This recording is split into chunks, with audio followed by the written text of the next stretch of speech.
Alam ng Diyos na kailangan natin yung mga bagay na wini-worry natin. For example, Food. yung work natin, kailangan food, ano pa ba, yung susuotin natin, yung tirahan natin, lahat ng mga pangangailangan natin, alam ng Panginoon yan. And sinasabi lang dito na you just have to prioritize the Lord first.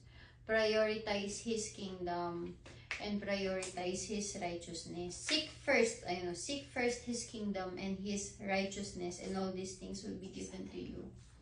So do what is right, do what is pleasing to the Lord, and what glorifies the Lord. Kahit mahirap, kahit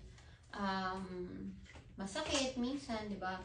Kailangan unahin natin si Lord. Kasi ang pangako naman ng Panginoon sa atin, pag inuna natin siya, is ibibigay niya lahat ng mga pangangailangan natin.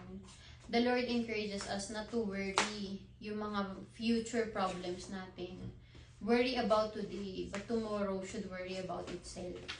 Sabi dito, di ba? So, napaka-importante. This is very important, or it's a good reminder for everyone na nadidepress, nai-stress sa mga problema na hindi pa naman nila na-encounter. Yung feeling lang nilang magiging problema siya in the future. Eh, ngayon pa lang is kinoproblema na nila.